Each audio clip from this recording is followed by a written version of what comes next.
Hi friends, gardening with Ujjwala गार्डनमध्ये तुमचे स्वागत आहे.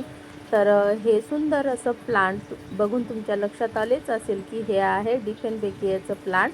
आपण हे आउटडोर इनडोर असं आपण आपल्या घरामध्ये सुद्धा ठेवू शकतो आणि बागेमध्ये सुद्धा आपण शेड एरियामध्ये हे प्लांट ठेवू शकतो. खूप छान असं महागडं हे प्लांट आहे. आपण जर नर्सरीमध्ये घ्यायला गेलं तर हे खूप महागमध्ये हे प्लांट आपल्याला खरेदी करावं लागतं. परंतु आपण जर हे एकदा आपल्या बागेमध्ये आणलं तर त्यापासून आपण अनेक प्लांट हे आपण घरच्या घरीच तयार करू शकतो.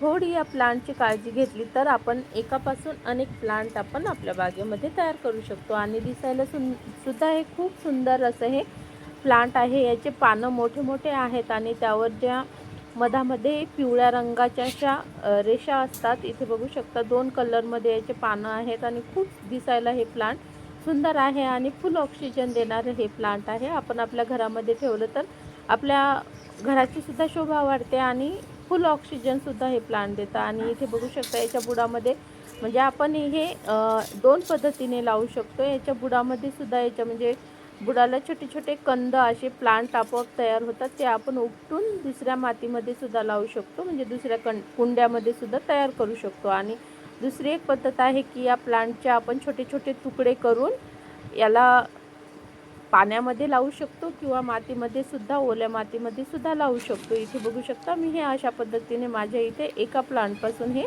प्लांट तयार केलेले आहे. आधी सुरुवातीला मी छोट्या कॅरीबॅगमध्ये लावून घेतलं होतं आणि ते छान असं लागल्याच्या नंतर मी हे मोठ्या कुंडीमध्ये सुद्धा लावलेलं आहे. तर मस्त अशी त्याची वाढ झालेली आहे. आणि पाण्यामध्ये सुद्धा आपण तुकडे करून लावले तर ते सुद्धा छान प्रकारे राहतात. आणि इथे मी हे बघू शकता मस्त असे कुंड्यामध्ये, मोठ्या कुंड्यामध्ये हे आधी लावून घेतलेले आहेत. तर खूप सुंदर अशी याची वाढ झालेली आहे. त्याच्या बुडामध्ये असे हे बी पडून छोटे छोटे पपयाचं रोपसुद्धा निघलेलं आहे. ते सुद्धा मी दुसऱ्या कुंड्यामध्ये लावून घेणार आहे. तर आपण या प्लांटची काळजी म्हटलं तर याला जास्त पाण्याची सुद्धा आवश्यकता नसते. म्हणजे आपण आता उन्हाळा चालू आहे तर सगळ्याच प्लांटला दररोज पाणी द्यावं लागत आहे. आणि पावसाळ्यामध्ये याला पावसाळ्यामध्ये तर पाणी देण्याची गरजच नसते, परंतु हिवाळ्यामध्ये आपल्याला 8 दिवसाला किंवा 10 दिवसाला एकदा याला पाणी दिलं तरी चालतं. आणि याची आपल्याकडे जर पाळीव प्राणी असतील तर याला थोडं ते प्राण्याच्या दूरच ठेवायला पाहिजे. म्हणजे हे आपण त्यांच्या हाती लागणार नाही, असं उंचावर हे प्लांट ठेवायला पाहिजे.